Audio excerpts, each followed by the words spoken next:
God is called by many good names, but answers to all of those names. In one part of the world, that one God is called Lord God Almighty, Yahweh, Jehovah, Elohim, Yahweh Elohah. In another part of the world, that one God is called Ukulukulu. In another part of the world, that one God is called Chuku, or called Nakumpo, Umvelingo. In another part of the world, that one God is called Ogun, but she is called Oshun. In another part of the world, that one God is called Oludumare, Babaluaye, or Batula, but she is called Yemonja. In another part of the world, that one God is called Asa, and she's called Aset. That one God is called by many names, but the masculine and the feminine are twin halves of the same divine essence. You ain't got no God unless you got a goddess. All praise is due to Allah.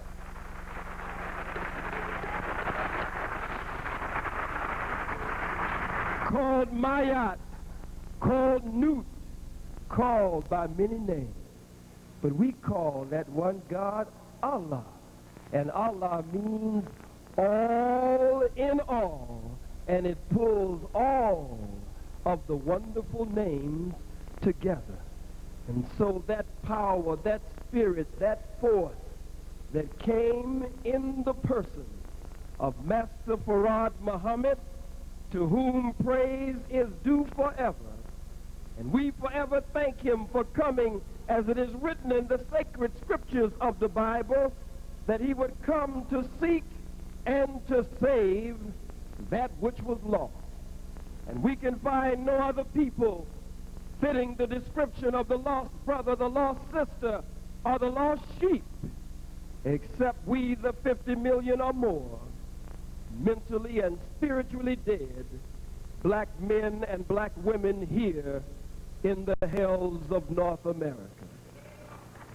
All praise is due to Allah. Give God the glory. And we thank him for raising up his messenger, his Messiah, the most honorable Elijah Muhammad. And we thank the two of them for the man who we believe is the champion for the liberation and salvation of the black nation. That man who we believe is anointed and appointed for this hour of our resurrection and rise. I speak of none other than the Honorable Minister Louis Farrakhan, as I greet you with the greeting words of peace. Assalamu alaikum. Hotep. Alafia. Shalom. Free the land. And black laws for all black people. It is indeed my honor to be black again. In Brooklyn, New York, and to be the guest of Brother Malachi X, who is working with black youth, the endangered species, and working on black youth empowerment. And to be on the same dais with the minister and representative of the Honorable Minister Louis Farrakhan here in Brooklyn, Minister Kevin Muhammad.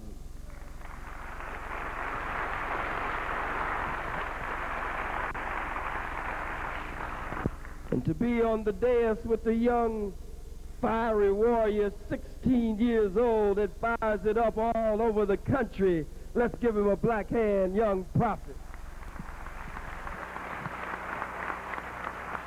Come around. And my son is here, stand. My son, 9 years old, Farrakhan Khalid. Give him a black hand. Let's see, Dave. To the members of this dais, distinguished members who are leaders in the spiritual world and who are guides and teachers in the community, to the representative of Minister Dr. Kuba Abukas, the national spokesman for the Honorable Silas Muhammad, Minister Sultan, your name, brother, and Reverend Valentine, Brother Born King in the house. What's this young brother's name? And Brother Vaughn. Let's give them all a black hand. And to you, my beloved and beautiful black brothers and sisters, our subject is the Black Holocaust. 100 times worse than the so-called Jew Holocaust. Bring it here. Bring it to this side. Just this one. The Black Holocaust, the African Holocaust, 100 times worse than the so-called Jew Holocaust. Now, let's get that straight before I even get started.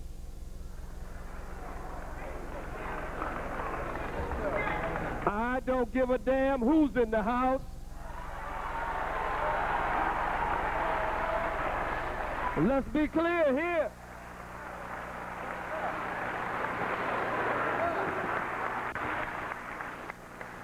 Damn means condemned to hell. I see in the front row, come on up here, brother. Brother Al Kareem, who is the president of the Black Student Organization at Keene College, who invited me to Keene College. Bring him on up front. Come on, black man. Give me that hand. Brother Al Kareem, give him a hand, brothers and sisters. Strong black leader from Keene College. Let's see. I wish Brother Michael Burton were here from Trenton State. Brother Jesus Rodriguez from NJIT. I wish Brother Malik Zulu Shabazz were here from Howard University. Brother Sammy D. Webb from Greensboro, and the list goes on and on. But this is the man who got all of this started. This is the man born from his mother's womb that God chose to create this atmosphere and this climate and this great era of enlightenment for black people. Brother Al Kareem from Keene College, where the Honorable Minister Louis Farrakhan spoke on last evening. Let me get a few things straight first. To the media who would like to know, what is Khalid's position on Farrakhan? Well, guys, let me tell you, right now, right away, listen up, buddy.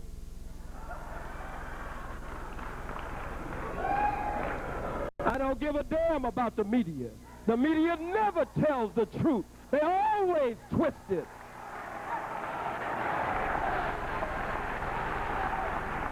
Lying demon.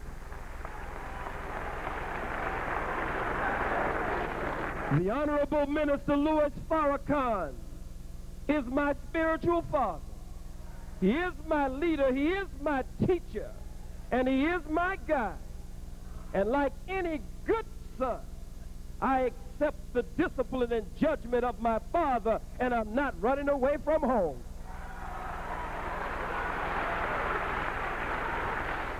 You know what I'm saying?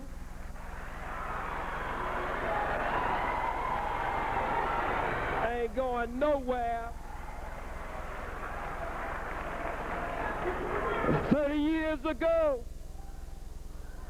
the Most Honorable Elijah Muhammad and his spiritual son, Minister Malcolm X. El Hajj Malik, El Shabazz, Brother Omar Wally.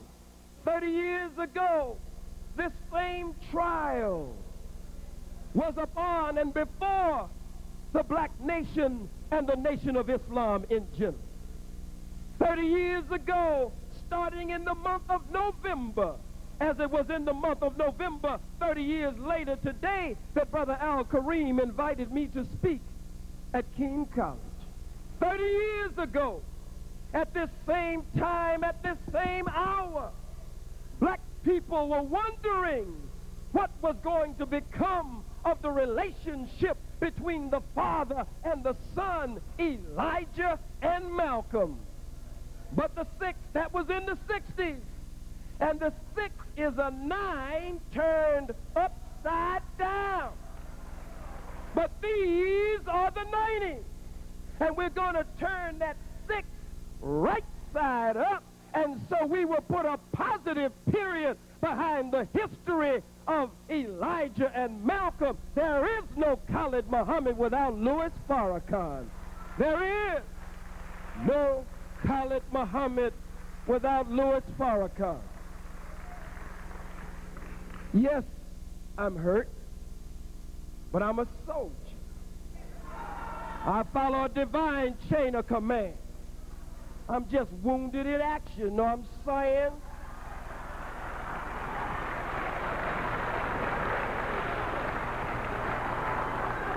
I'm a soldier.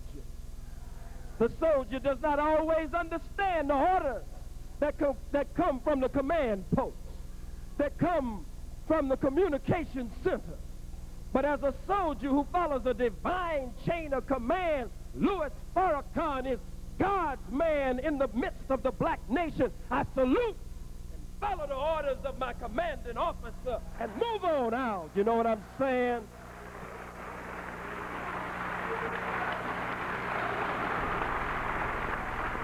He or she who does not learn the lessons of history is doomed to repeat them. History is best qualified and most attractive to reward our research. If we know what happened yesterday, we can intelligently discuss today, because today is built on yesterday and tomorrow is built on today.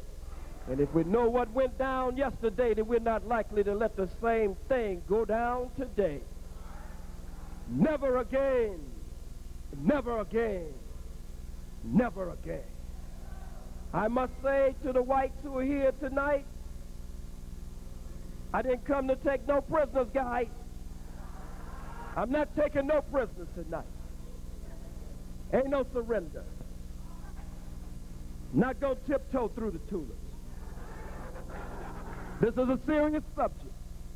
I'm not gonna pussyfoot. I'm not gonna dilly-dally. I'm not gonna beat around the damn bush. I'm not gonna pin the tail on the donkey. I'm pinning the tail on the hunky. That's what I came for.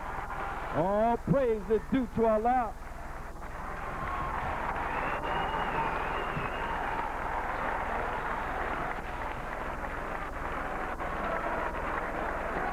I don't give a damn what you write about me. I don't give a damn what you put on your news. I came to fight. Will never back down. I will never bow down. I bow down to God and God alone, and I seek God's approval and the approval of his messenger, his Messiah, and his apostle, the most honorable Elijah Muhammad, and the honorable minister Louis Farrakhan, and the chosen people of God, the black family of God, the gods and the goddesses. That's who I seek the approval of. So to the whites who are here, it's going to be a rough ride, buddy. It's going to be a rough ride, guys. Buckle your seatbelt. If for any reason this auditorium becomes depressurized, guys, oxygen mask will automatically fall from the ceiling. Please place the elastic band firmly around your head and place the mask or the cup firmly over your mouth and nose and breathe normally, and then help the white cameraman next to you.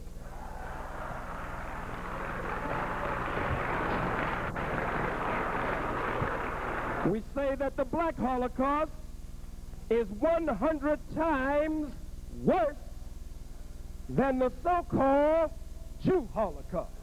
I'm not going to bite my tongue. I said he's a so-called Jew. I said he's a Johnny-come-lately Jew who just crawled out of the caves and hills of Europe just a few days ago. I said he's a European Caucasian, weak by nature, stale-faced, weak-boned and weak-blooded and wicked by nature. That's the teaching of Elijah. He just crawled out of the caves and hills of Europe. You guys didn't know what you were doing. Now you've gone and got me busted. I'm not the national spokesman anymore. I'm not the national assistant anymore. I'm not the national representative anymore. I'm busted. I'm not even a minister anymore. So now I'm just going to go buck wild on you.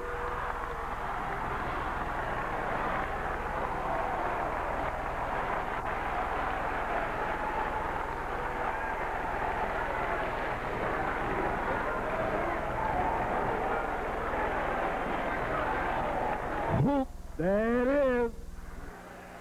There it is. I'm going to be just like a pit bulldog in your backside. And you know when the pit bull bites, his jaws lock. And only Farrakhan has the keys to unlock these jaws. To these Uncle Tom Negro leaders who worried my leader and my spiritual father, the Honorable Minister Louis Farrakhan, writing letters to him, boot-licking and butt-dancing and butt-licking in the news media. You got to do something with him, Farrakhan. You got to repudiate him. You got to condemn him. To the members of the ADL, Mr. Abraham Foxman. A fox is a dog. Here's a man, half dog and half man, half beast and half human, who takes a surreptitious, low-down beast way of life according to the Word of God. A beast, but a fox. Not a wolf, a fox. He's sly. He's slick. But we have a lesson that said, can you fool the righteous? Not nowadays. Not nowadays. You can't fool a Muslim. Not nowadays. Look at it for what it's worth. I want to tell you, as we move into this Holocaust, that these people who are called Jews, they're not even Jews. These people running around here in Brooklyn, these people are not Jews. Not Jews at all. But all these Negro leaders from the NAACP, the Congressional Black Caucus, not caucus, caucus. The president came out against me. The vice president, oh, no good president. The old no good vice president. The United States Senate, S-I-N, not S-E-N. The Congress, the House of Representatives, they voted to condemn me. All of these Negroes and all these white folks came out against me. Well, you got trouble now, buddy. I don't need a title. And Brother Malachi, I appreciate your honor of me, but you cannot call me Minister Khalid Muhammad.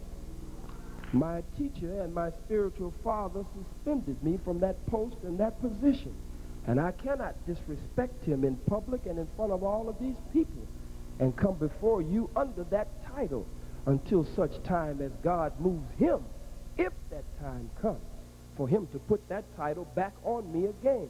So brother is sufficient for me, because the root of the term brother, the etymological root of the term brother is O-T-H-E-R. Your brother is your other self. Your sister is your other self. And so as a brother in the liberation struggle for the resurrection and rise of black people in the army and the nation of God, I know my brother meant well, and he's used to calling me minister. But my leader suspended me from that position, and I must respect his judgment. We're not repeating no history here. We're not repeating no 30-year history cycle here. We're putting a positive period behind this so that we don't have to go over it over and over and over again. They are imposter Jews. Let's go to the Bible. Can we go to the Bible? And see what we can find. When we turn to the book of Revelation, can I get a witness? Let the church say amen. Let the church say amen again. Let the church say amen one more time. We go to the book of Revelation in the 3rd chapter. Is it all right? And the 9th verse. And it reads, behold. What did it say? Don't get shook up over that. Behold, all that means is, look at here, yo. All the Bible is saying is yo. Behold, I will make them of the synagogue of the what? Don't be scared. Talk back to me. Talk black to me. I will make them of the what? I will make them of the synagogue of Satan. The synagogue of who? Which say they are Jews. Which say what? Which say they are Jews and are not. What did it say? You can answer. You'll have a job tomorrow. But do lie. What? Behold, I will make them to come and worship before thy feet, and to know that I have loved you. Let me read it one more time. Behold, I will make them of the synagogue of Satan, which say they are Jews and are not Jews, but do lie. Behold, I will make them to come and worship before your feet, and to know that I am God, and I have loved you. Is this book the secret relationship between blacks and Jews? It's the Holy Bible. Gee whiz. It's the Bible, guys. Revelation 3 and 9, buddy. I don't give a damn about you. Revelation 3 and 9 says they are the synagogue of Satan, and they do lie. Wherever there's a prophecy in the scripture of the chosen people of God, these Johnny-come-latelys who crawled out of the caves and hills of Europe want us to believe that they are the chosen of God. Now you're faced right here in Brooklyn with a man that you've been lying to the world and telling the world that he was your Messiah, and now he's about to die. And now all of you are wondering, what in the hell are you going to do?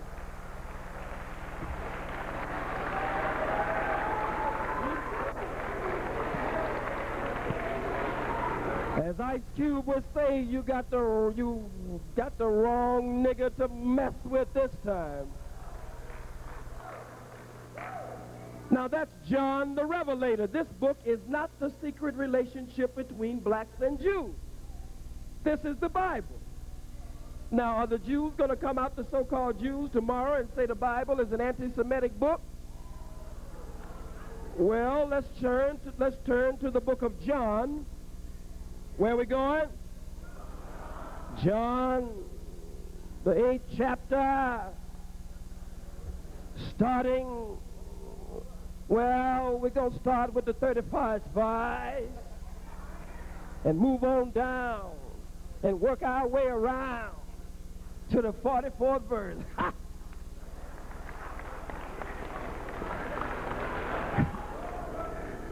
John, the 8th chapter, starting with the 31st verse. Why do I dog you like this? I dog you like this because Louis Farrakhan is an honorable man. Louis Farrakhan is a man of character. Louis Farrakhan is a man of God. Louis Farrakhan is a mercy to your raggedy, unkosher behind, but you disrespect Louis Farrakhan. So I'm going to beat the hell out of you, you no-good bastard.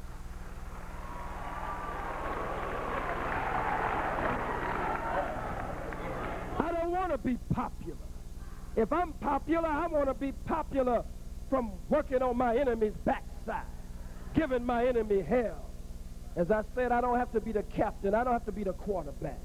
I just want to be a lineman, down in the mud, in the dirt, digging and scratching on the line, or pulling guard, breaking white folks' backs and necks, opening up a hole big enough to drive a tractor trailer truck through so that Farrakhan with the word of God can step in the hole and go for the touchdown.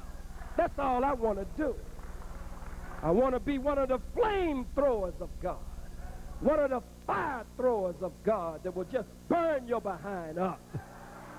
If you get in Farrakhan's way, I don't have to be nothing else but that, and I'm well pleased and satisfied. But before this is over, you will beg him, just like you were begging him to repudiate me. Not repudiate, repudiate. You will beg him, well, gee whiz, Farrakhan, Minister, Honorable, Sir, can you get Khalid back on boat, please? Can you get this guy off of us, please? You can only hold sway and power over someone who cares about you. I don't care nothing about you. I don't want to work for you. I don't want a job from you. I don't want no contract from you. I don't even want no contact with you. I don't want nothing from you. Nothing. I just want to give you hell all the way to your grave. That's all I want to do. I ain't scared to die, and I'm ready to kill.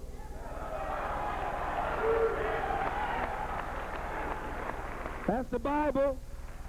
Book of Ecclesiastes, the 3rd chapter, said there's a time to heal and a time to kill, a time of war and a time of peace, a time to love and a time to hate. That's the Bible. I don't want to die for the cause, but I will kill for the cause. Anybody that get too hot in here for you, just raise on up out of here and step off. Sippy, step off.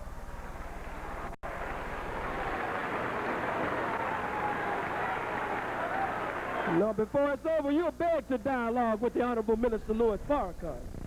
Before it's over, you'll beg to dialogue with the Honorable Minister Louis Farrakhan. God is going to unleash his wrath.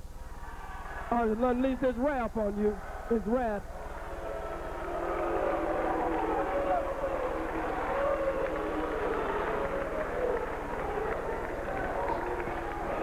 John the 8th chapter. John the 8th chapter.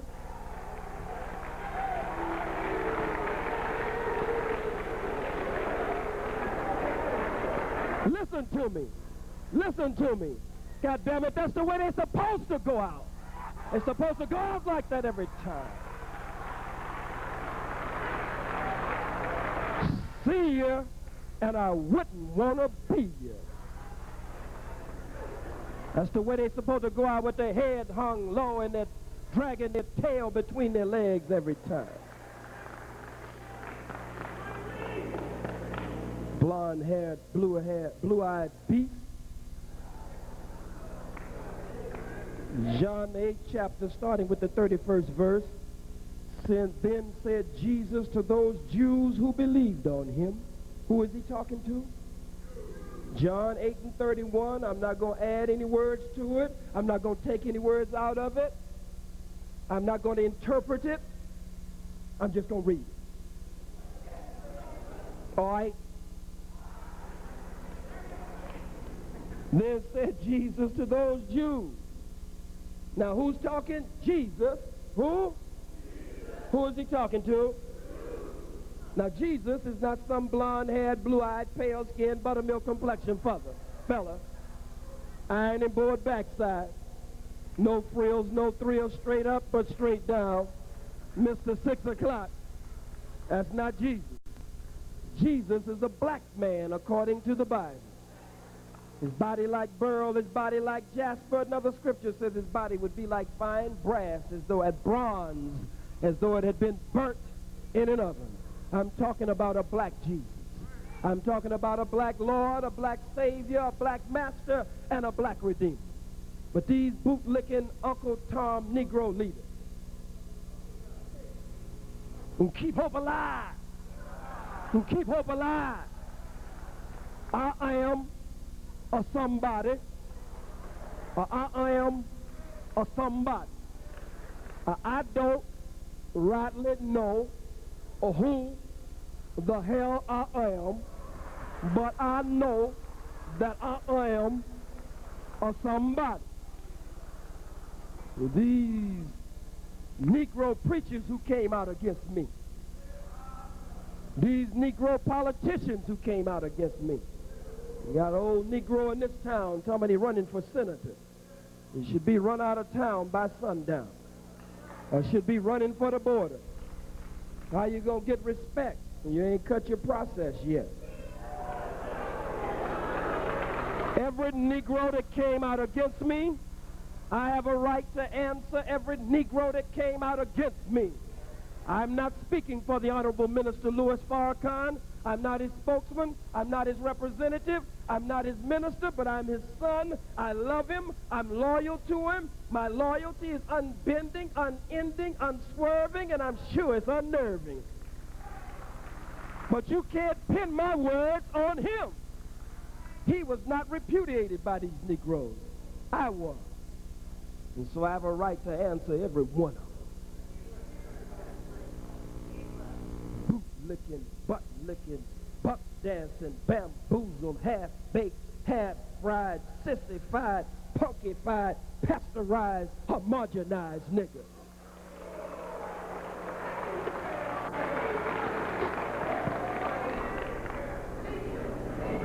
But when it's time to speak out, these Negroes don't speak out. When the old raggedy rabbi,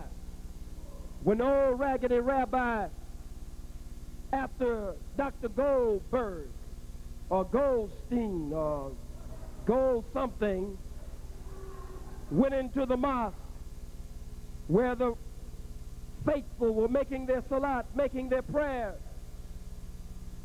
killed them in cold blood in the mosque while they're making their prayers. And as they were fleeing from the mosque, the old no-good so-called Israeli soldiers opened fire on them and mowed them down in the streets. An old raggedy unkosher rabbi, one at the eulogy, he said all of the Arabs put together are not worth one fingernail of one Jew. Where was Reverend Jesse Lewis Jackson? Where was Kwesi Mfume of the Congressional Black Caucus? Where were the Negroes from the NAACP, Ben Chavis? Where was old Charlie Rangel with the over-the-hill bunch? Where was Major Owen? Where was John Lewis? Where were these bootlicking Negroes? Not one of them came out and called it a moral outrage. You tell me for an old, no-good, unkosher, raggedy rabbi to say that all of the Arabs put together are not worth one fingernail of one Jew does not call for a cry of moral outrage? What about Menachem Begin in the illegitimate criminal settler colony that is called Israel today, which ain't got nothing to do with God and the prophecies of God? You've got close to 1.5 million to 2 million Jews who don't even, so-called Jews, white Caucasian Jews, who don't even respect the state of Israel. Many of them protest and picket outside the the United Nations when the boys come in from Tel Aviv. That's their own people who picket and protest because they say that it is not a divine state. It is not a religious state. It is not in line with prophecy and the prophecies of God. So do you call them anti-Semites? No cry of moral outrage. Menachem Begin was called a terrorist all over the world. Menachem Begin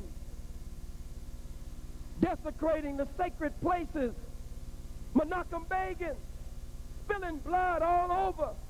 Menachem Begin blowing up hotels. He killed the men. He killed the women. He killed the children. He killed the babies. He killed the blind. He killed the cripple. He killed the crazy. And he became an honored man in the so-called state of Israel, and America and other white folks honored him all over the world. No cry of moral outrage. It just came out over the wire service that the so-called Israeli soldiers were given strict orders that if they see an Israeli so-called citizen with an automatic weapon or any kind of weapon mowing down Arabs or Palestinian men, women, children, or young boys in the streets with nothing more than a rock or an apple in their hand. The orders were given according to the news that has gone out all over the world, that they were given strict orders that they could not open fire, and so-called Israeli soldiers could not open fire on a so-called white Jew Israeli citizen. They had to take cover until they emptied the clip, then go and persuade them to give up the weapon. But if it's a Palestinian boy with a rock, kill him. If it's a Palestinian woman grieving in pain over the loss of her baby or over the loss of her young boy who's standing up for his freedom and independence, and she runs out in rage and pain, shoot her down in the streets because she's nothing but an Arab or a Palestinian, and she's not a Jew or an Israeli. These were the orders that were given. Where's the boot-licking Jesse Jackson and the rest of these Negroes? Where's the cry of moral outrage from Charlie Rangels and Major Owens and the rest of these Negroes? Or I will not let your behind off. No way. Now the devil gets our sister, Sister Betty Shabazz. I'll get back to John in a minute. Our sister is hurt. She's got to be hurt. She will be hurt all the way to her grave. We have to love her. The family, we have to put our arms around her.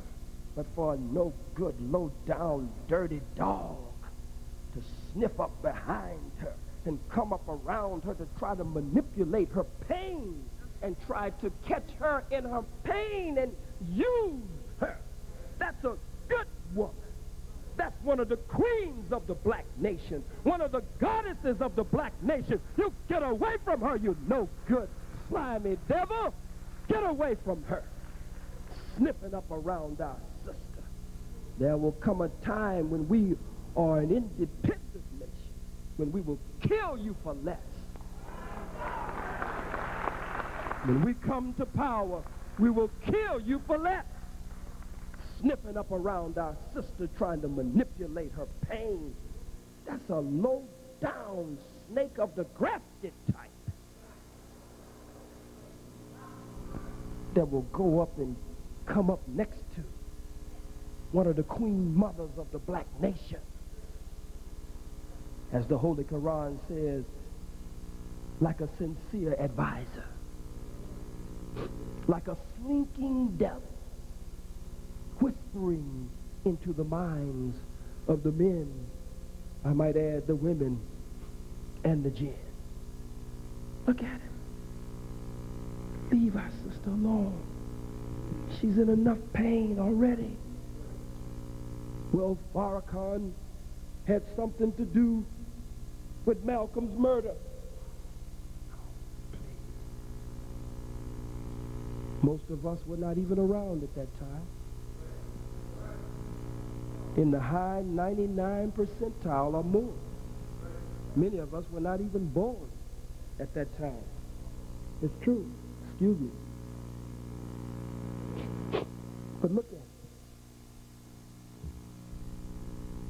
Even though we were not around and had nothing to do with it, we're not going to let you lynch the Honorable Minister Louis Farrakhan like that.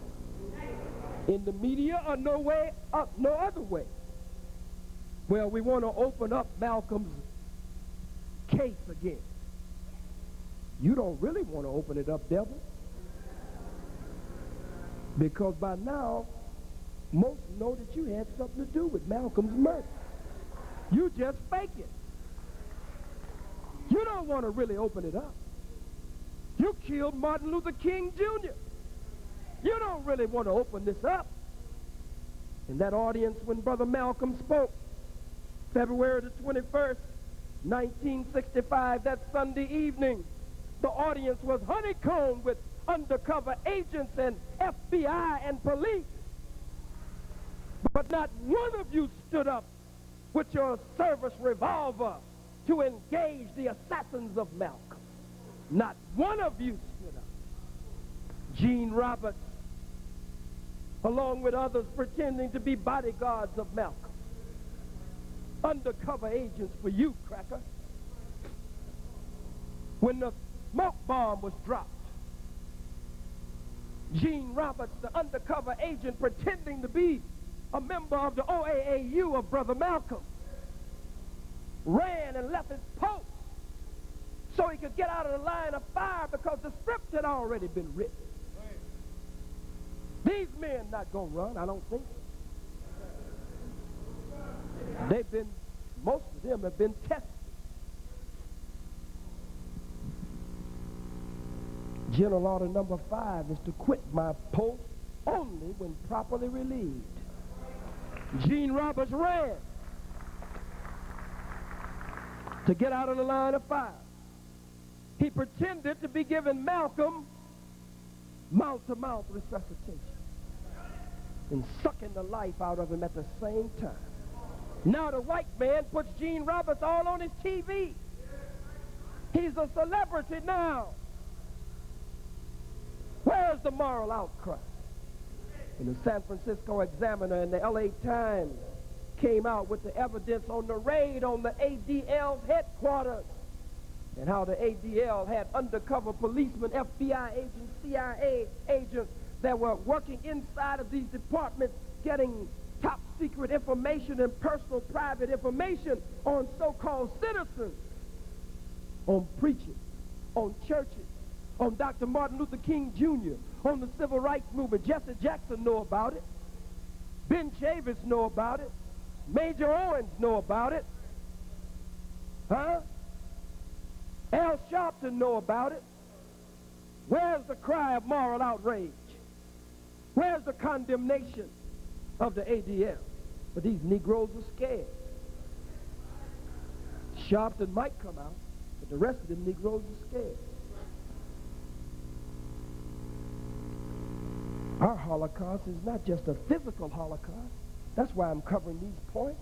Our Holocaust is a mental, a spiritual, a moral, an emotional, and a physical Holocaust.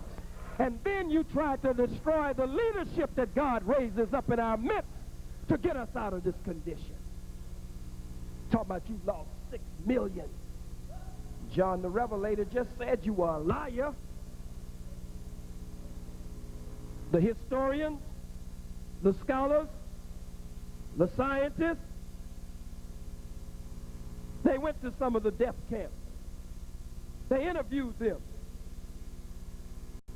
Some of the historians, they said it wasn't 6 million. They said it wasn't 5 million. They said it wasn't 4 million.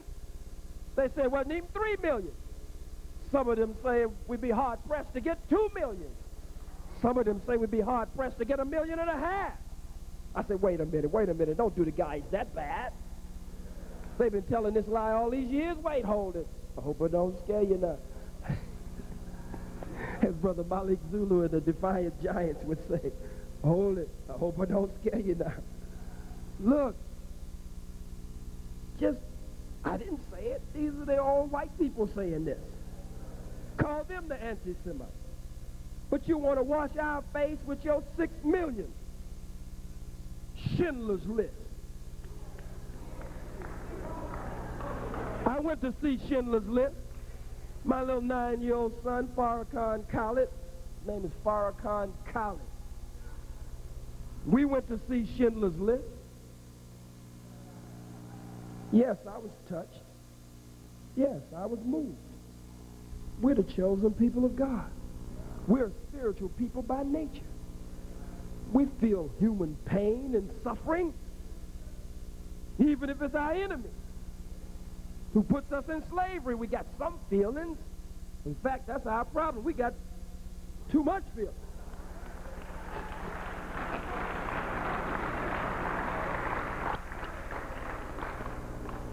Spielberg stood up at the Oscars. He said 1 billion people were watching. He took that moment, he took that second to lay his case out before the world. I respect him for that. I honor him for that. How many black stars will take that second to stand up for their people and speak about the black Holocaust? They're always so busy skinning and grinning. I'm just so glad y'all chose me.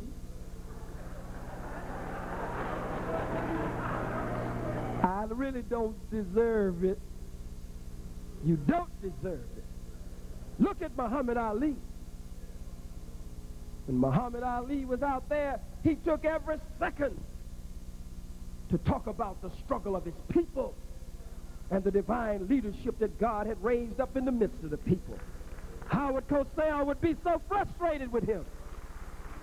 Howard Cosell would say, Muhammad, Muhammad, Muhammad, what about the third round? What about the third round? And Ali would say, you better shut up. Ali would say, what about the Honorable Elijah Muhammad? Read Muhammad Speaks newspaper. It's time for the black man to wake up. Wake up, black man. Wake up, black woman. And they would say, wait a minute, Muhammad, Muhammad, what about the third round? He says, it's nation time. God is on your side. But these Negroes don't do that today. But Spielberg took that second before 1 billion to talk about the Holocaust victims of his own people. You got to respect a man like that, at least for that. We got some other things to say to Mr. Spielberg. Got a spiel for him. But look at it. Jesus, in the 8th chapter of John, says to the Jews, if you continue in my word, then you are my disciples indeed. And you shall know the truth, and the truth shall make you free. They answered him, we be Abraham's seed, and were never in bondage to any man. How sayest thou, ye shall be made free? Jesus answered them, verily, verily, I say unto you, whosoever committeth sin is the servant of sin, and the servant abideth not in the house forever, but the Son abideth ever. If the Son therefore shall make you free, ye shall be free indeed. I know that you are Abraham's seed, but you seek to kill me, because my word hath no place in you. Now, wait a minute. Now, this is Jesus telling the Jews that his word has no place in them, and that they seek to kill him. Now, how in the heck are you going to tell me that you're a preacher? Jesse Lewis Jackson, Reverend Pigfoot, Reverend Toenail, Pastor Pork Chop, Reverend Doc Ham Hot, Reverend Hog Maul with the chitlin juice running down your jaw. How you going to tell me that you're God's man? And the Jew don't even believe in Jesus. In fact, brothers and sisters, almost this whole New Testament could be considered an anti-Semitic book by the Jews, because Jesus is in a constant struggle with the Jews every day in the New Testament. Every day. He told them, I am from above, and you are from beneath. He told them, you are an evil and an adulterous nation. He told them, you are a pit of vipers. a pit of snakes. Huh? It was the Jews, the so-called Jews, the scribes, the Pharisees, the Sadducees. They are the Jews that carted Jesus away, the black revolutionary Messiah.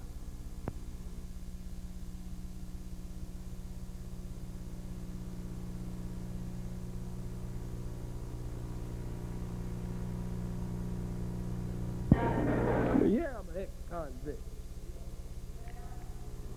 So what? Jesus is an ex-convict. Paul is an ex-convict. The Honorable Marcus Mosiah Garvey is an ex-convict. Malcolm X is an ex-convict. The Most Honorable Elijah Muhammad is an ex-convict. Osagyefo Kwame Nkrumah is an ex-convict. Patrice Lumumba is a convict. President J.J. Rollins is a convict. I mean, we can just go through the scriptures of the Bible, the Holy Quran, and history. Seems to be the way to greatness. You got to go through that classroom. Yes, I'm an ex-convict. Not for selling no dope. Not for misusing no black women. Not for no crimes against the black nation. You say, well, where'd you go for? Ask the white boy, he knows.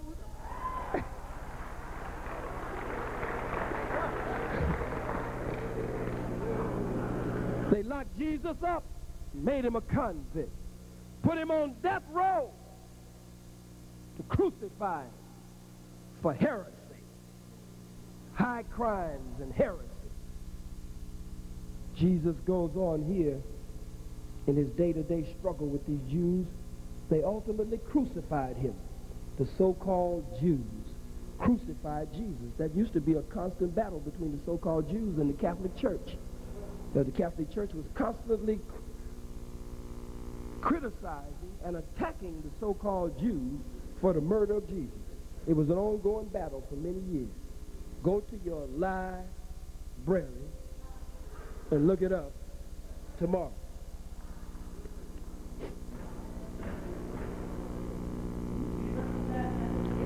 He says, I speak that which I have seen with my father, and you do that which you have seen with your father. They answered and said unto him, Abraham is our father. Jesus said unto them, if you were Abraham's children, you would do the works of Abraham. But now you seek to kill me, a man that had told you the truth, which I have heard of God. This did not Abraham. You do the deeds of your father. Then said they to him, we be not born of fornication. We have one Father, even God. Jesus said unto them, if God were your father, if God were your father, if God were your father, you would love me, for I proceeded forth and came from God. Neither came I of myself, but he sent me. Why do you not understand my speech? Even because you cannot hear my word. You are of your father, the devil. Wait a minute.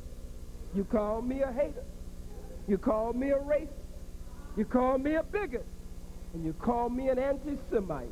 And call my spiritual father, the Honorable Minister Louis Farrakhan, all of those names. Well, your mama is all of that, and your daddy, according to Jesus.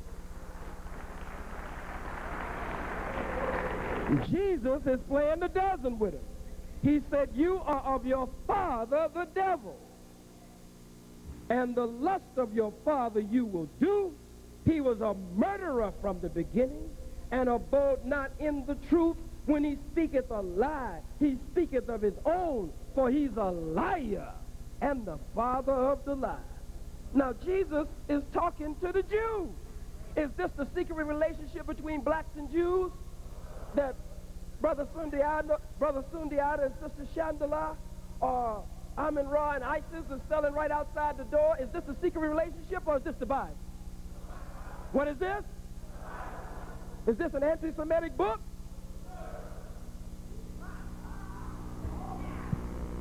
Let's cover this. They say they lost 6 million. We lost over 150 to 200 million just in the middle passage coming over on the slave ships between Africa and America. That's just in the middle passage. And for every 1,000 years that the white man has been on our planet, he has murdered and been responsible for the murder of 100 million black and darker people, men, women, children, and babies. And he's been here for 6,000 years. We've lost over 600 million to this beast in the past 6,000 years. That's 100 times worse than your bloated, exaggerated, probably fabricated 6 million.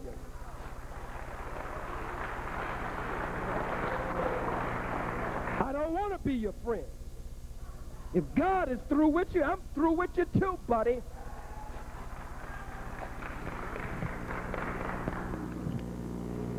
This is Brother James Cameron, 80 years old, in the upper corner here. I was with him in Milwaukee, Wisconsin, a few days ago. I was there at the University of Wisconsin at Milwaukee, guest of Brother Burnell Ross and Commander Michael McGee of the Black Panther militia. You know what I'm saying?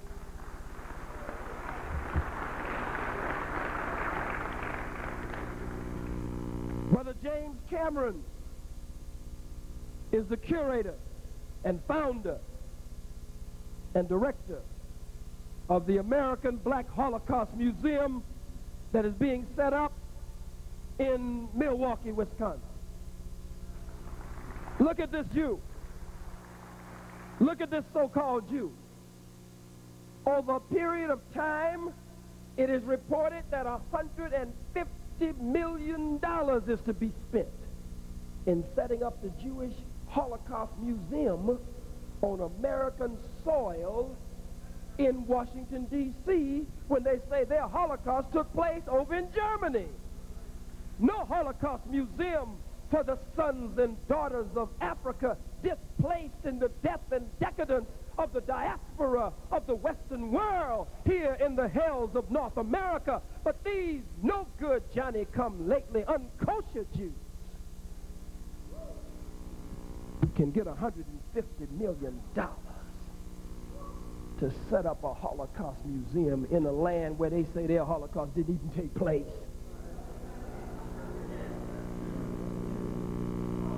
The liquidation of the Krakow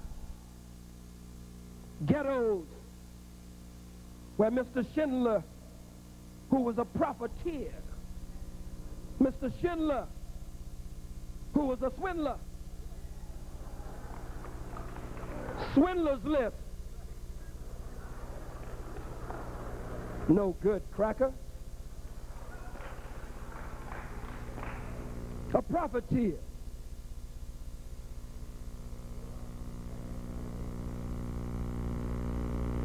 Our Holocaust is far worse than that. Our pain is far deeper than that. But you want to tell your story, but you don't want to hear our story. You're so arrogant until we're not even supposed to hurt. We're not even supposed to have any pain. But you always teach, remember the Alamo. Remember Pearl Harbor. Remember the Hitler.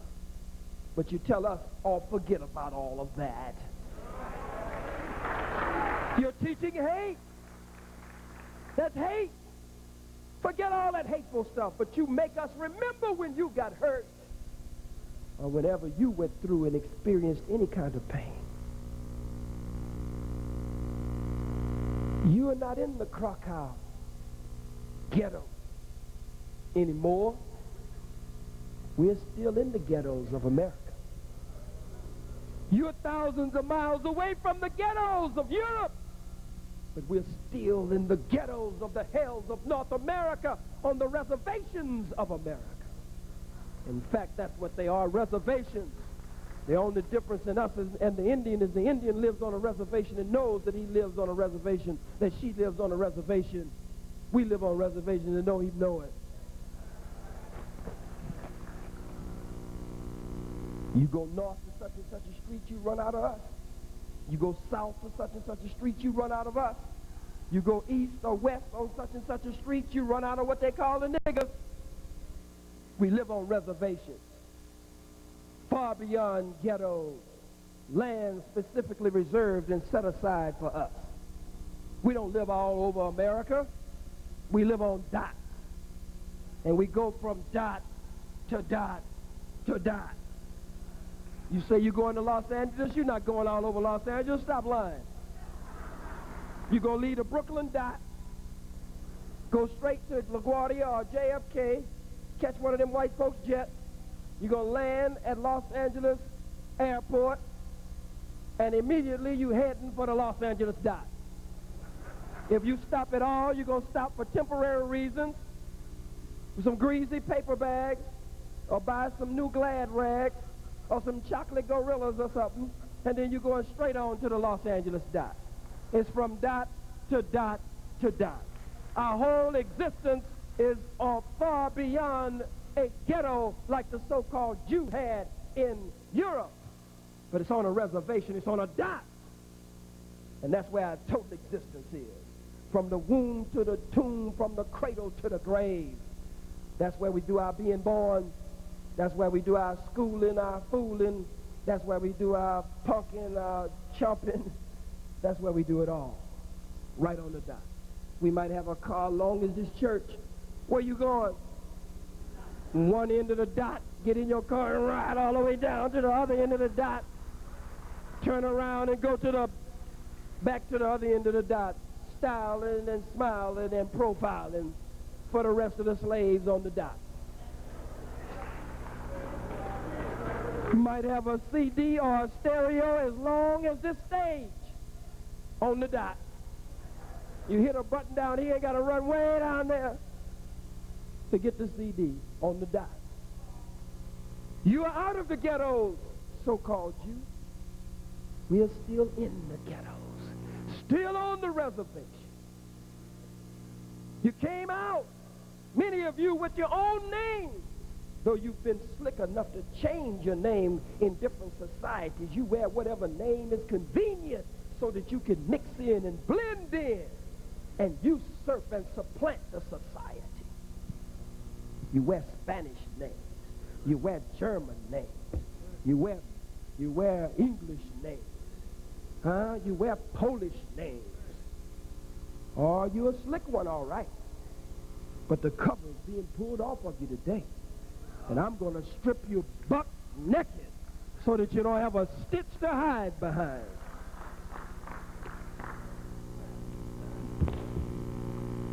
Brother James Cameron was 16 years old. August 7th, back in the 30s. Marion, Indiana. They accused him and Brother Abram and Brother Tommy, or Thomas, of raping a white girl. And a little petty, thwarted robbery. They went into jail, took him from the jail. They killed these two brothers, beat them with clubs and bricks, and beat them and stabbed them and shot them. They were dead when they got them to the tree. But they're such vicious beasts until they hung them on the tree anyway, so they could look at them. Then they came for Brother James Cameron.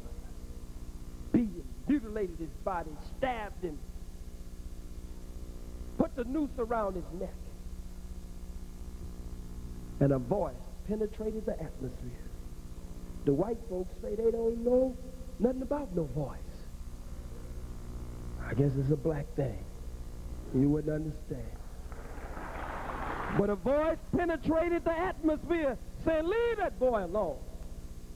Cut him down. He didn't rape nobody. He didn't kill nobody. A female voice. Brother James Cameron said white folks backed away. They couldn't look at him. They were shook.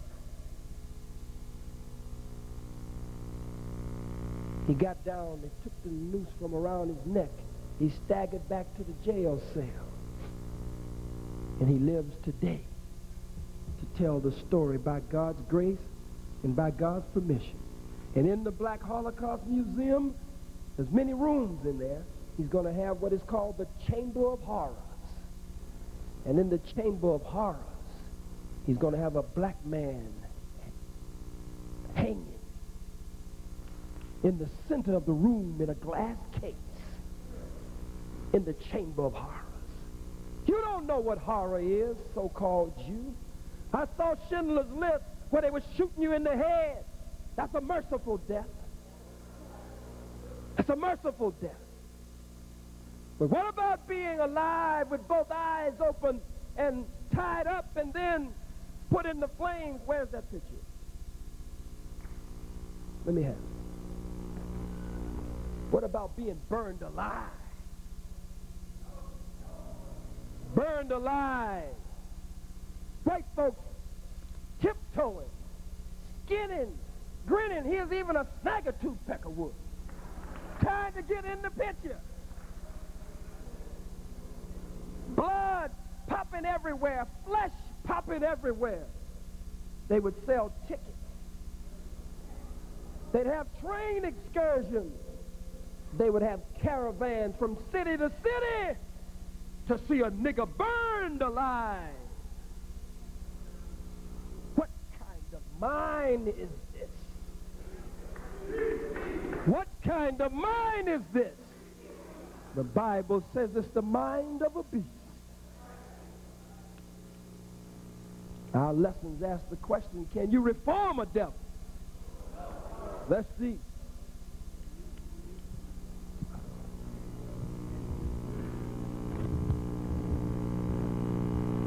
So can you reform a devil? Is that a question?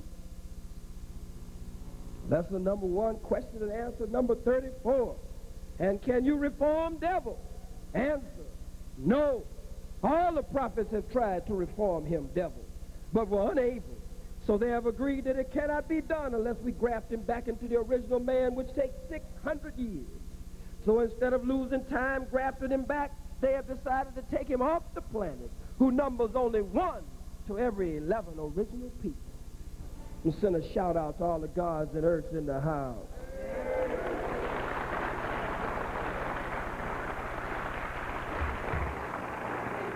Then why did God make devil? Lesson number 1, question and answer number 38 from the Supreme Wisdom. This is a first term examination for Mr. Elijah Muhammad, one of the lost found. It starts out, student enrollment rules of Islam. The following questions must be answered 100% before submittance of student to said lesson number 1. It goes on to say, then why did God make devil? Answer, to show forth his power, that he is all wise and righteous, that he could make a devil which is weak and wicked, and give the devil power to rule the earth for 6,000 years, and then destroy the devil in one day without falling a victim to the devil's civilization. Otherwise, to show and prove that Allah is God, always has been and always will be. Supreme wisdom.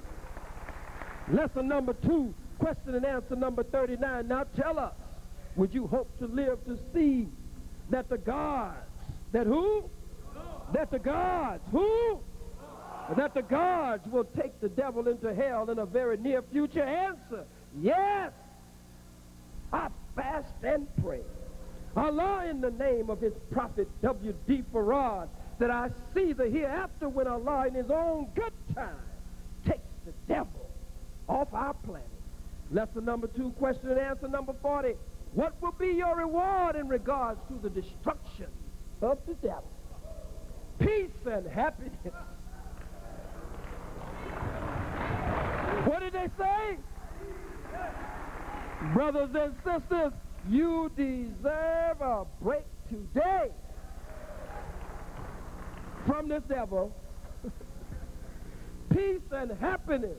I will give all I have and all within my power to see this day for which I have waited 379 years. The white man is not a devil. The white man is the devil. There is no devil under the ground. Some fellow with some red pantyhose and a pink pitchfork that's going to stick you and choke you forever in an eternal flame under the ground. God Almighty has declared in his prophecy, in his scriptures, in his divine word, and it has been revealed to his prophets down the wheel of time. And God, face to face and mouth to mouth with the most honorable Elijah Muhammad, has told us that the white man is the real devil. And if he ain't the devil, he'll do until the real one get here.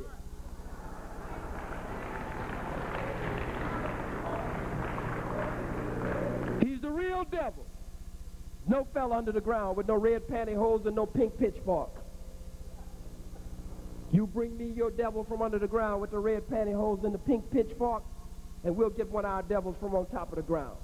And we guarantee you that our white devil from on top of the ground will take your devil's his pink pitchfork, strip him of his red pantyhose, and if he's lucky and our devil from on top of the ground don't kill him, he'll drive him back under the ground. Ain't no devil under the ground. The devil is alive and well on top of the ground. It takes a devil to do this. It takes a devil to rob the people. Don't tell me about Swindler's List or Schindler's List. At least when the roll call was called, the so-called Jews could answer their name. Answer to their name. We couldn't answer to our name. Not only were we singing the song, couldn't hear nobody pray, couldn't hear nobody pray, we had been robbed of our name, robbed of our language, our religion, our culture, our God, our folkways, our mores, robbed of the very power of our own being. We have not only experienced a Holocaust, we paid a hell of a cost. Nothing to be compared anywhere in the annals of history and time. Even in this picture with Brother James Cameron, young white girls, young white boys, they on dates, skinning and grinning to be in the picture. When I saw Schindler's List, I didn't see any black SS troops. I didn't see any black Nazis pulling the trigger on the white so-called Jews. I saw white men killing white men killing white babies, white children, and white women. It was white on white crime. That's what I saw in Schindler's List. White man killing white man. What about the Goths, the Visigoths, the Ostrogoths? What about the Norsemen, the Vikings, the Teutonic tribes? What about the Vandals that went all over Europe and all over spilling blood and writing their history in blood? That's where the term vandalism comes from. It doesn't come from you writing on some building, Ookie loved Pookie. John loved Tamika, Tamika Rashan, she used to love John. That ain't no vandalism. Vandalism comes from the white warring faction called the Vandals. Blood-spilling crackers. 10-year war. 100 years war. The Hatfields and the McCoys. World War I. World War II. Bataan, Corregidor. Iwo Jima. Pearl Harbor. Japan, Nagasaki, and Hiroshima, where the white man dropped a bomb, the atomic bomb, on men, women, children, and babies with no mercy. Vietnam, killing babies, men, women, and children every day, killing the elders every day. This is a Holocaust. This is a hell of a cause. Where's the movie to show our Holocaust? I want to meet with some of these black writers, some of these black directors. Instead of all of this foolishness on the screen, let's tell our story on the screen. Instead of showing us killing each other all the time, let's show our story on the screen. Making all these movies where we killing each other. Scared to make a movie where we killing white folks. Make a movie where the white man is crawling and squirming in the streets, and we got our gat on him, we got our 9 on him, busting on him.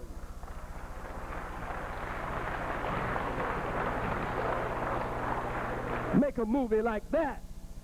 When white folks finance them, they say, oh, gee whiz, it's just a movie. Well, let us kill some white folks then in the movie. Gee whiz, it's just a movie. But they don't want you to get used to killing white folks on the screen. They don't mind you watching us kill each other on the screen because they don't mind us killing each other. Where's the hanging? Hold that one, brother. Don't get rid of that one. Keep that one there. We need somebody else to do that. Brother, just give it. You can do it. It's okay. There's a double, triple hanging. No, it's 4 brothers here. This is 4. This is a hell of a cause. This is a Holocaust. These are not isolated examples. We were lynched every day in every way. Our singer, Billie Holiday. Billie Holiday used to sing about trees in the South with strange fruit, with blood at the root. The strange fruit, here it is. Black man, black woman. White man take the black man and cut his reproductive organs off. Cut his regenerative organ off. Cut it off. Stuff it in the black man's mouth. He was in awe of the black man, afraid of genetic annihilation. He felt like the black man was armed and dangerous. Armed and dangerous. So he made his gun to look like the penis, which shoots bullets instead of semen or sperm.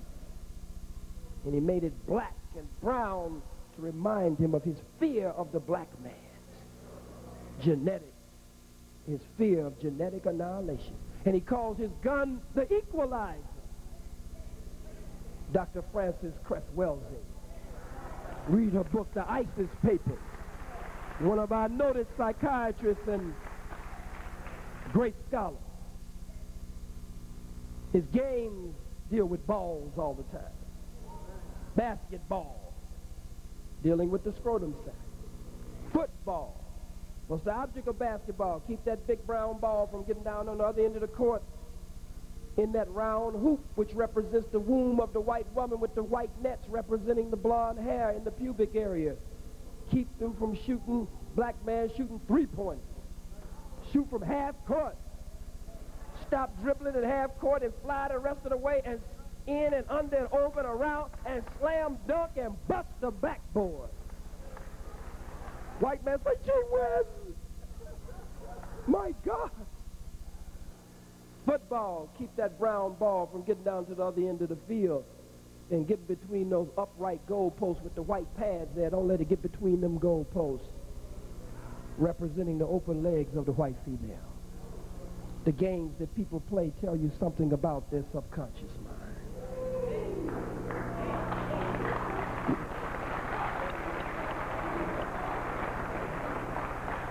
But the white man stands swinging a golf stick between his legs. Not a big brown basketball, but a little white scrawny ball called a golf ball, trying to knock it in a hole in black Mother Earth. Baseball, little scrawny white ball. He hates it so much he tries to hit it with a little skinny stick and knock it out of sight. It's time for birth. He doesn't smoke a little skinny white cigarette, which reminds him of himself. He smokes a long, strong cigar.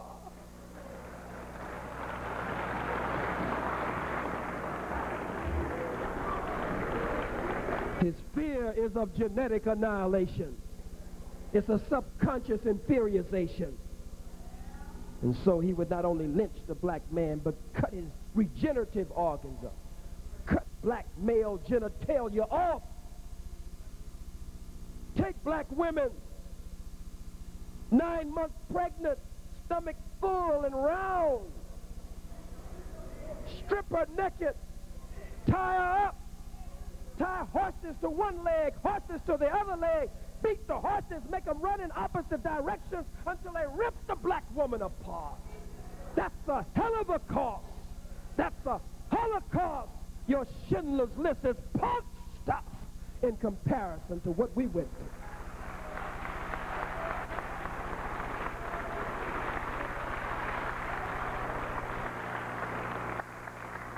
Take pregnant black women and bring them out in front of audiences full of pregnant black women.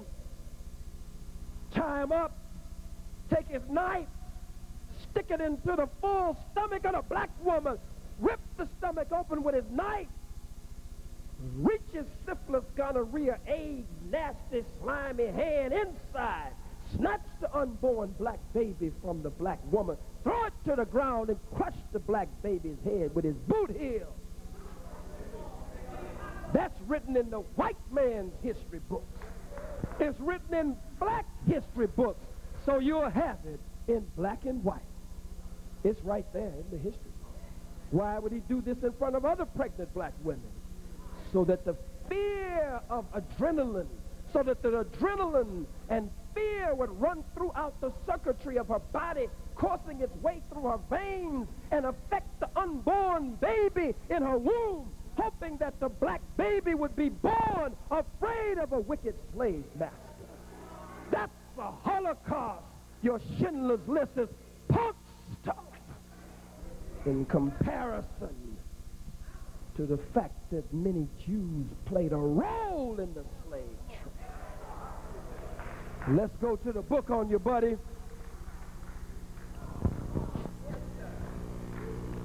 I told you I didn't come to take no damn prisoners.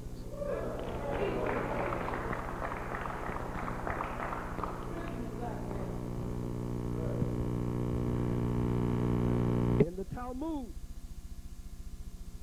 Shabbat 8, what is hateful to you, do not do to your neighbor. But it goes on to say here, all of the following so-called chosen people are confirmed to have participated in the black African slave trade. According to their own literature, each one is a prominent historical figure, and most are highly regarded and respected by Jews themselves. All of the following, it says. Even the most prominent of Jewish Americans never voiced any reservation whatsoever about the practice of slavery, writes Rabbi Bertram W. Cohen. Who wrote it? Rabbi Bertram W. Cohen. He says even the most prominent of Jewish Americans never voiced any reservation about the practice of slavery. It is realistic to conclude that any Jew who could afford to own slaves would do so. This is what the rabbi said. Call him an anti-Semite. Where did the rabbi write this? Rabbi Bertram Wallace Cohen in his book, The Early Jews of New Orleans, page 201 and page 319.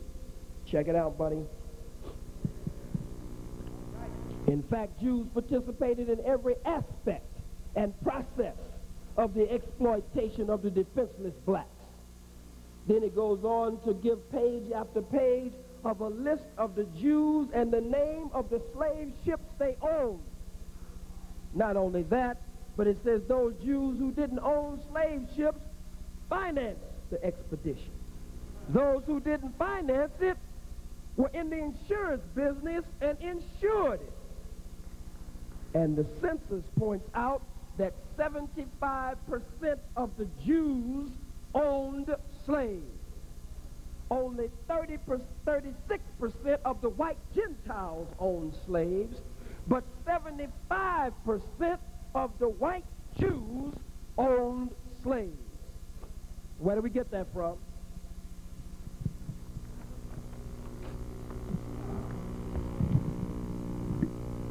According to the U.S. Census, according to what? According to the U.S. Census of 1830, a majority of Southern Jews owned black slaves.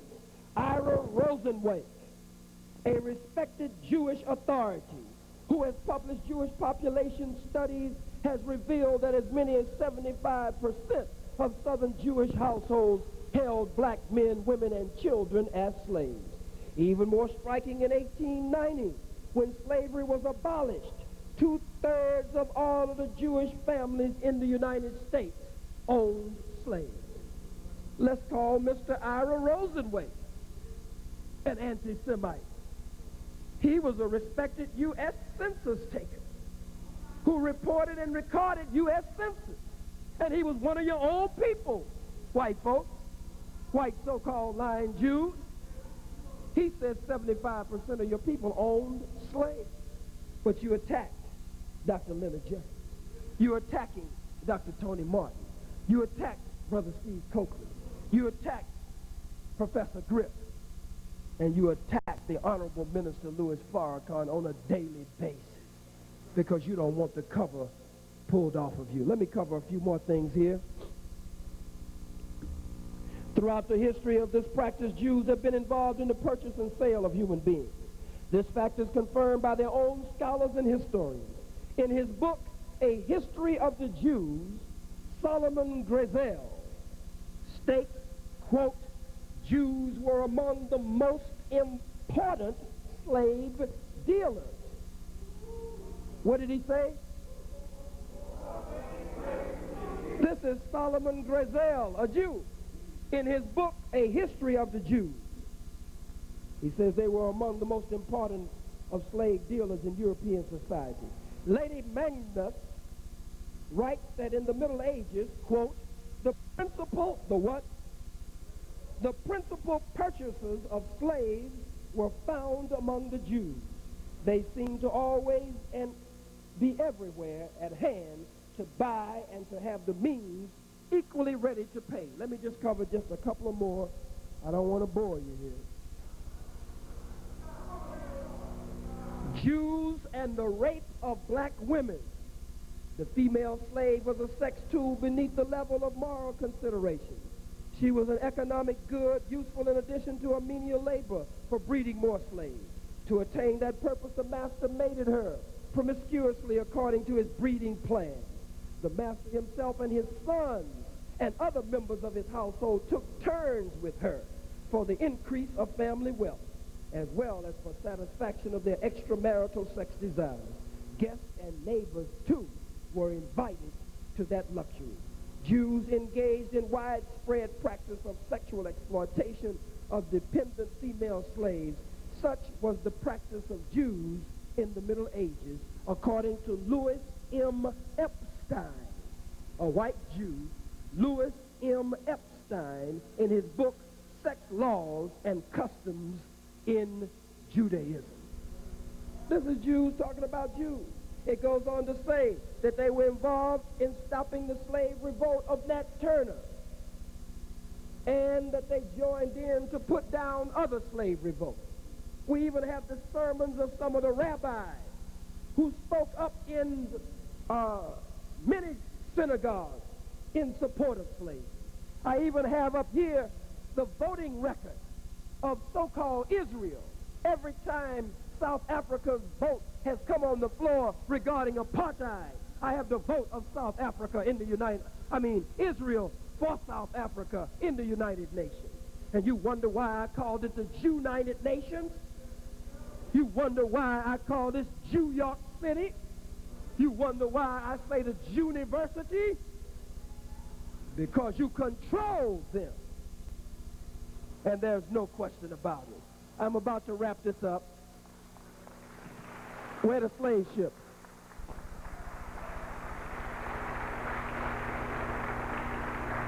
Look at the slave ships. Here we are, stacked and packed. The Jews in Swindler's List were put in boxcars. We weren't that lucky. We had to travel for months. Most of us never made the journey. Some slave mothers would even kill their babies to keep their babies from having to go into slavery. We did our urination and our defecation right on each other. We slept in it for months out to sea. We couldn't move. We could barely breathe. Some of us suffocated with the stench coming up from the holes of the ship. Old slave master would choose our women and pull one out, misuse her and abuse her and tie her back up and throw her back in the hole. Some of them were such freaks they would take the black man, the men, the white slave men, and freak out with the black man and throw him back in the hole. You haven't experienced no Holocaust. I tried to give you a break, but you don't want no break. No matter what we do, nothing is going to satisfy you, so God damn it, I will never try again to satisfy you. Never again. Never again. Never again. You kill our baby here in Crown Heights. Then the old no-good damn Jew goes to Israel. No cry of moral outrage. Not brought to justice. If one of us would have done that, Jesse Jackson would have been the first to repudiate. All other Negroes would have jumped on the bandwagon. But here's a Jew that can go to Israel and escape prosecution. No cry of moral outrage. You didn't find what I said at King College such a moral outrage. You have a hidden agenda. You wanted to use me against my teacher. Use me against my leader. But you will never be able to get me to turn against Louis Farrakhan. It's just not in me to turn against him. It's just not in me. I'm like the Timex watch. In fact, the Timex watch ain't got nothing on me. I take a licking, and I keep on ticking. I take a licking, and I keep on ticking. What about Ocean Hill, Brownsville? In 1968, Jews defeated the efforts of black people in Brooklyn, New York, here to control the education of our own children in the Ocean Hill, Brownsville affair. In 1977, the major Jewish organizations intruded themselves as friends of the court into the Bakke case to defeat affirmative action programs for black people, our people who are called Hispanics, Asian Americans, and our people who are called Native Americans. We got a long history with you. I'm not prejudiced. Prejudice means to prejudge. I don't have to prejudge you. We've been dealing with you, buddy, for a long time. We know who you are. And we know your ways and your dirty dealings. This is the slave ship. These crackers named the slave ship's religious name. Good Ship Jesus of Lubeck, the Holy Mary, the Grace of God. Can you imagine naming the slave ship's religious name? George Washington, first president of the United States of America. Owned slaves. One of the founding fathers. Andrew Jackson. Thomas Jefferson. Owned slaves.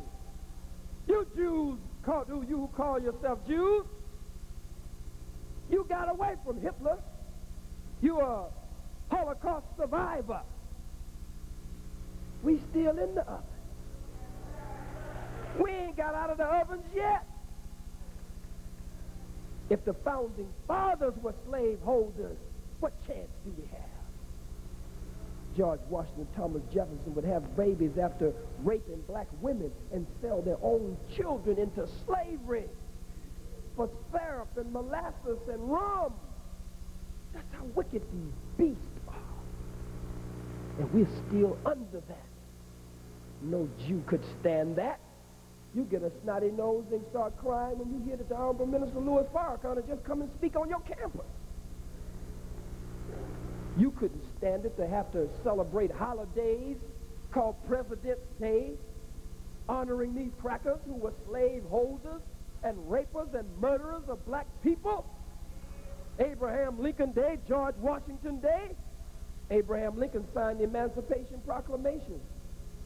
But Abraham Lincoln said that if he could save the Union without letting the niggas go, he would do that. Abraham Lincoln said in his memoir, I, like any white man, would like to see white men in the superior position. That's the President of the United States. Ain't no so-called Jew that can handle that. We have not only experienced the Holocaust, thank you, brothers, but we've paid a hell of a cost. They would tie us behind wagons, tie us behind vehicles, and drag us through the woods, or tie us behind horses and turn the horses loose in the woods until our heads and bodies hit everything and snagged on everything and was ripped and torn and mutilated, and until it was nothing but broken bones and blood. You haven't experienced nothing. There's even questions about whether they ever even turn the gas ovens on. I got a right to question it. Then I want to know, what did y'all do to Hitler?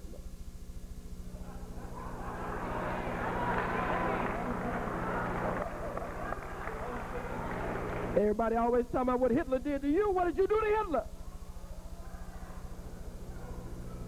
That's white on white crime. We ain't really got nothing to do with that. That's white folks' business. And don't tell no lie on me that I love Hitler.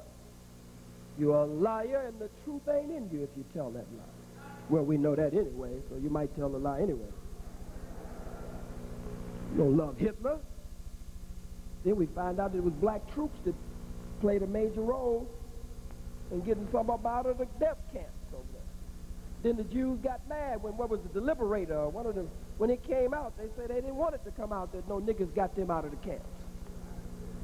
What's the matter with you guys? Hitler didn't love us. And we sure have no love for Hitler. No love for the other side. Better check yourself before you rickety wreck yourself. We want to know the history. What was going on in Germany at that time? What were you doing? What made that man so mad with you? We got a right to ask that question. But you don't want nobody to ask that question. You want to sugarcoat it. Tell it the way you want to tell it. And then call us reverse haters, reverse discriminators. If the slave take the slave master's whip and start whipping the slave master with his own whip, does that make him a reverse slave master? We're just taking your whip, whipping you with your own whip. We don't want to rule white people. We don't want to abuse white Jews. We just want to be left alone so that we can rule and govern ourselves. White people don't have to worry about us. We could never quite treat you the way you've treated us, because God just didn't make us that way. Didn't make us that way. I'm almost finished. This is genocide.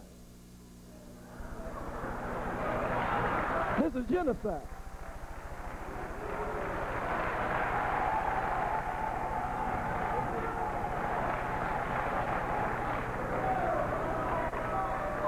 This is another Yuletide log on the fire to burn this whole people called the chosen people of God, the original Asiatic black man and woman. This is genocide. Mental, spiritual, cultural genocide. A fat, nasty cracker with a red and white suit on. Ho, ho, ho.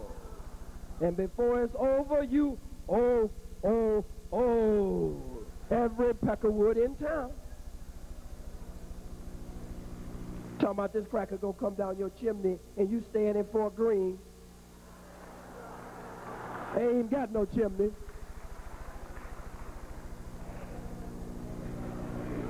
It's a genocide. This is madness.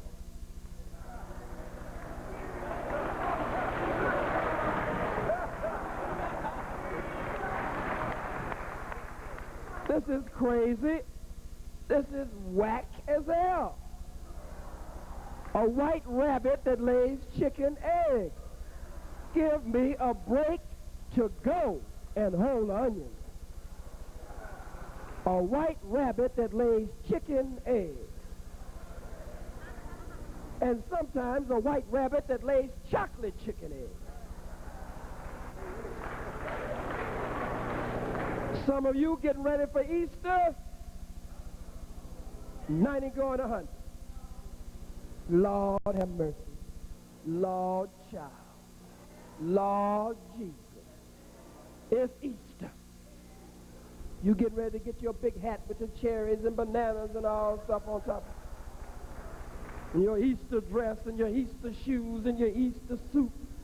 You wearing silk and satin and Oochie and Poochie and Gucci.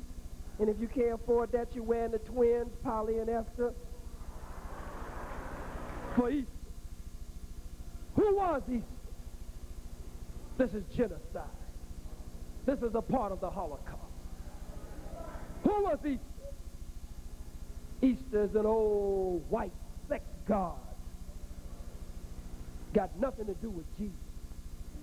The black revolutionary Messiah.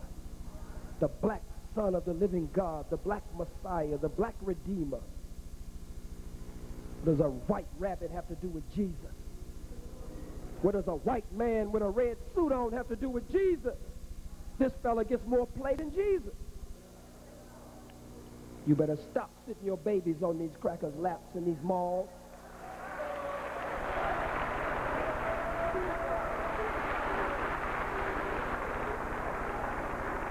Bouncing your babies on these crackers' laps. That cracker sitting there talking about, ho, ho, ho. Jeffrey Dahmer. Here's a cracker working at a chocolate factory in the daytime and eating chocolate black men at nighttime. You better be careful, you integrationists. Some of these white folks grinning at you, they might want to eat you.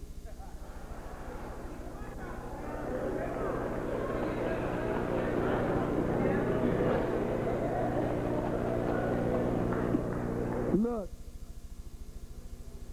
let's stop lying to our babies. Give the credit to yourself. Bond with your children. Bond with your children. Stop working your fingers to the bone and then give the credit to a fat imaginary white man. Tell your babies, Mommy got this for you. Daddy got this for you. Don't tell them some white man got it for them while they were asleep. Make them grow up to love you, to honor you, to respect you. And then you wonder why they grow up to be liars when you start them out telling them lies all the time.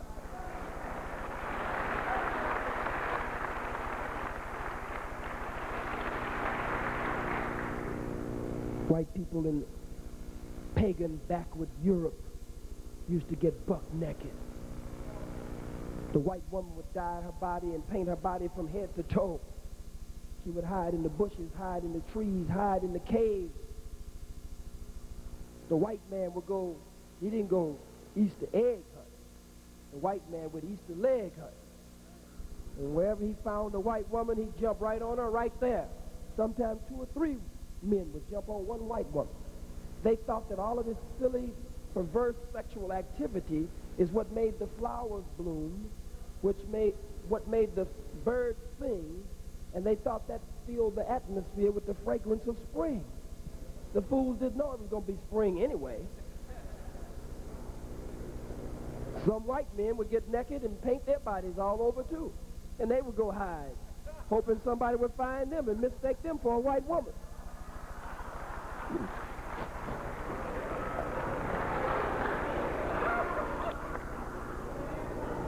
This is history. Easter, Astarte, or Easter, is the name of a white sex god. That's why they use the egg. That's why they use the bunny. Why do you think the bunny is the same symbol for the Playboy magazine and the Playboy bunnies and the Playboy club that is used for Easter?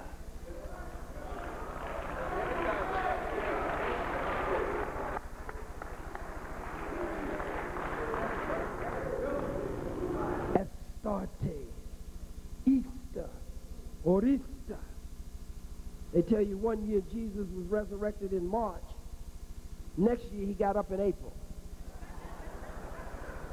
Tell me, did he get up in March or did he get up in April?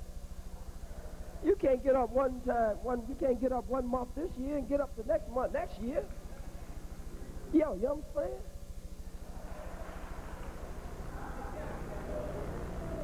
Give me a break.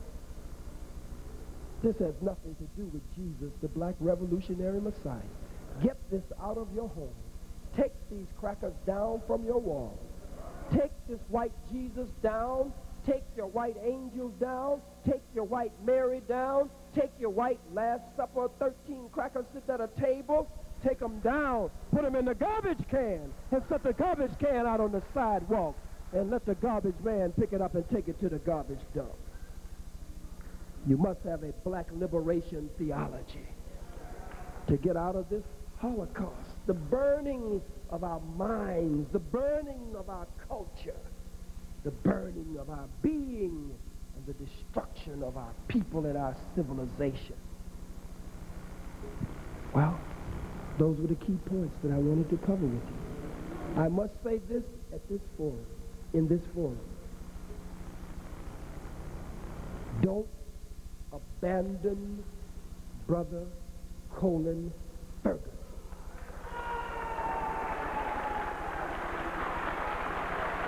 Don't abandon Brother Colin Ferguson. These are my remarks. I'm not a national spokesman. I'm not a national representative. I'm not a national assistant. I'm not even a minister. I'm a brother. And I love my spiritual father. And I'm loyal to him, the Honorable Minister Louis Farrakhan. But you can't use my words against him. You were happy that he busted me. Now you got to deal with me. Don't abandon Colin Ferguson. If you abandon Brother Colin Ferguson, you should never utter the name of Brother Nat Turner again from your mouth, from your lips, ever again. Never again. Never again.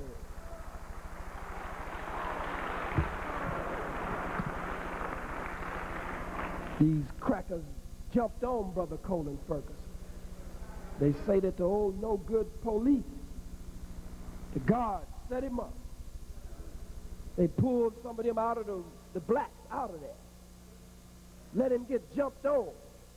And now there's a question about whether they stood there and watched him beat him. Beat him and beat him. Beat him all in his head and kicked him. Broke his nose. Mad with him. Don't be mad with Colin Ferguson. Colin Ferguson didn't do nothing. Colin Ferguson was under orders. God in the person. I ain't talking about no pie in the sky and the sweet by and by after we die. I'm talking about something found on the ground while we're still around. No spook God. No Shazam. No abracadabra. No hocus pocus. God commanded Colin Ferguson. They were interviewing him the other day. He said, I can't answer to what you consider as God. In other words, he said, I answer to my God. I'm under orders, fool. God told me to catch the Long Island train. God commanded me to kill some white folks. He got on the Long Island train, calm, cool, and collected. Some of you, I know what you're saying. And if this gets out, some of the Negro leaders will say, what an outrage. Shut up, sissy. Shut up. God sends tornadoes. Am I lying? God sends hurricanes. Am I lying? God sends earthquakes. Am I lying? God sends floods. Am I lying? God sent Colin Ferguson.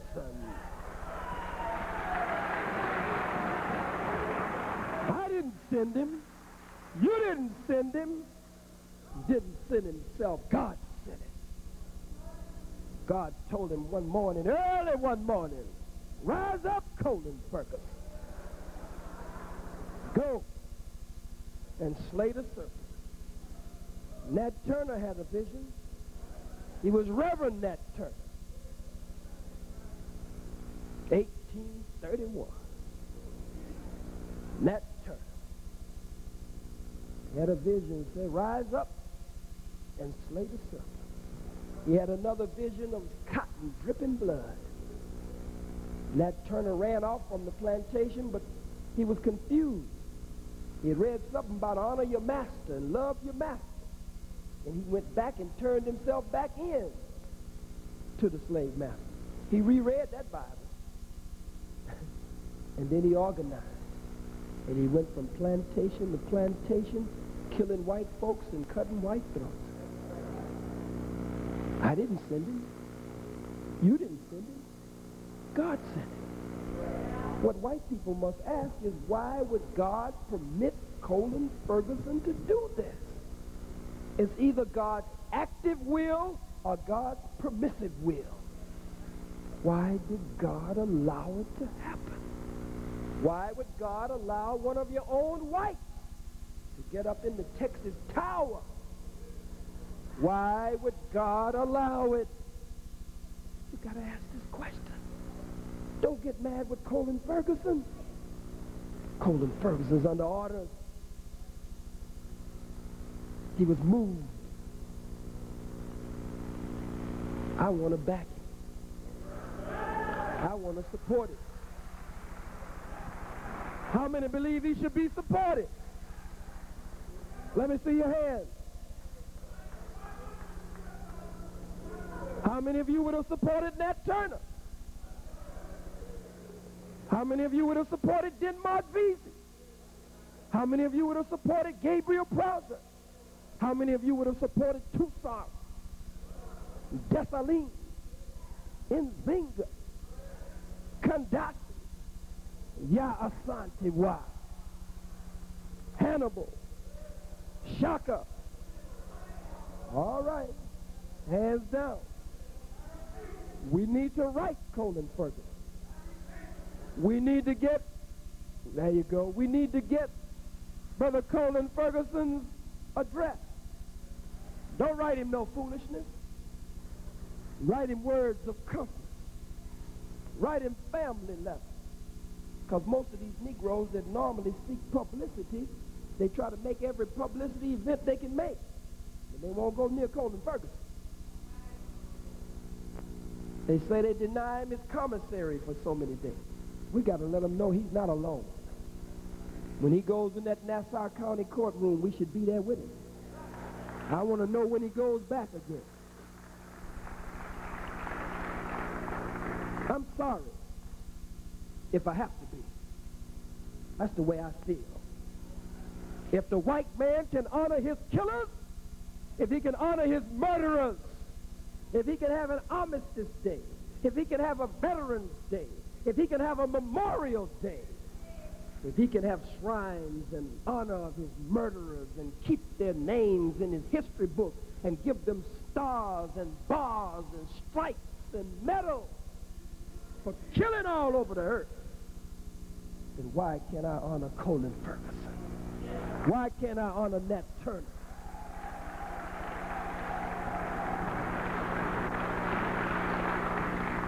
I thank God for Nat Turner. I thank God for Colin Ferguson. After us going through the Holocaust that we have undergone, I have to thank God for them. Brothers and sisters, I have kept you long enough. I wanted to cover these points with you. And according to the Genocide Convention in Geneva, America has now broken, as we look at what was laid out at that Genocide Convention, America is now in violation of every code that came out of that Genocide Convention. The United Nations General Assembly has voted that Zionism is racism, and they fought to turn it around. The United Nations voted in the General Assembly that Zionism is racism, and they have fought to turn it around. In South Africa right now, another illegitimate criminal settler colony, our brothers and sisters in bloodletting, in a state of bloodletting and fratricide, are killing each other. But now it's coming out that the white man is furnishing them with the guns and the ammunition and the blades, the knives behind the scenes. Those who don't want to see the elections come off. Well, I don't want to see the elections come off, but I don't want to see the blood of our people spilled in the streets while the white man hides his hand and hides behind the scenes like he always does, like he has been doing with the gang members all over America. He gives them the drugs and he gives them the weapons, like he did our brothers and sisters, the Indians.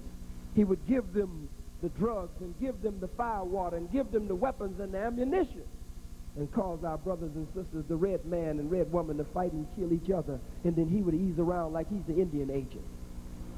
The problem in the black community is not with the crack. The problem in the black community is with the cracker. The problem is not with the crack. The problem is with the cracker. The dope is coming in on trucks and trains and boats and planes, and you know we ain't even got a canoe. It wouldn't be in our community if the white man didn't want it here. The problem is not with the crack. The problem is with the cracker who wants to keep us in this condition. The Kerner Commission 30 years ago and then reconvened today said America's two Americas, one black, one white, separate and unequal, and that the number one problem in America is white racism. And so we live with it on a daily and consistent basis. Let us begin to pull together bonds. Let us develop love for the brotherhood and the sisterhood. Let us rise up like Ra. Let us rise up like Ra from our ashes, from the ashes of our Holocaust, to begin to create a new world order called in the Bible the kingdom of God, that is to be established not in the sky, but here on this earth. I thank you for listening. Assalamu alaikum. Hotep.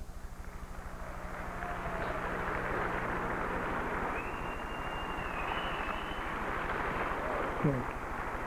Oh, brothers and sisters, we're going to close in prayer, but put your black fist in the air.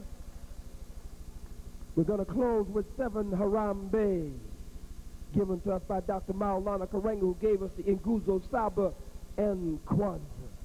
This is only a demonstration. It's done Harambe. You go back up, Harambe. You go back up, Harambe.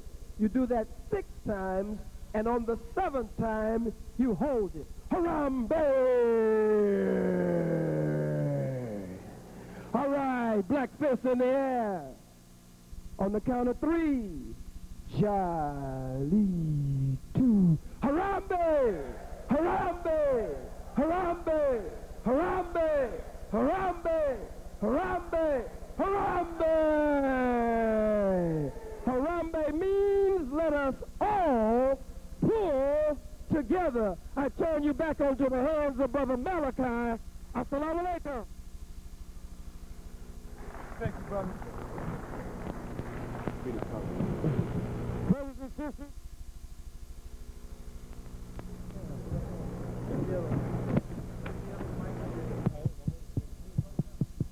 Brothers and sisters, we have Brother Michael Bennett, Michael X. Bennett in the house, who's the world champion. We want to support this brother. We want to stick with him, and we want to cheer him on. Let's give a round of applause for the brother. We got Brother Eric Adams for the Guardians Association in the house. We want to give another strong round of applause for Brother Dr. Khalid Muhammad. We have his son Farrakhan in the house. That's little Farrakhan.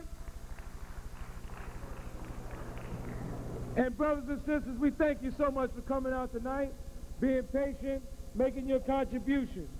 We have the African Helping Africans at IS 258, 141 Macon Street in Brooklyn. Panel discussion, we do.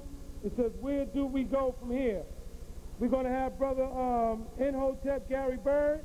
We're going to have Dr. Ben, Dr. Clark. We're going to have Professor William Mickey Jr., Reverend Al Sharpton. They're all going to be at IS 258, April the 22nd, 1994, at 7:30 p.m. Brothers and sisters, on your way out, you will get a flyer. Stop the gang. Stop the gang killing. Stop the gang killing unity rally. We have invited for speakers Minister Khalid Muhammad, Reverend Al Sharpton, Dr. Khalid Muhammad. Testing 1, 2, 3. Dr. Khalid Muhammad. Make sure you get this flyer. We're having it at the Victoria 5 Theater Tuesday, April the 5th, 1994 at 6 o'clock. We're bringing all the gang members together across the city. You need to be there for your support. And don't leave out without getting your Black Youth Empowerment button. If you don't wear it, give it to a kid. Give it to somebody. We should have the brothers and sisters already in the front with the button. Oh. We have the brothers and sisters. They should be at the door already with the button. Make sure you pick up a button. Make sure you come to the Black Youth Empowerment meetings every Tuesday at the Victoria 5 Theater. This Tuesday we're having Stop the Gang Killing Unity Rally.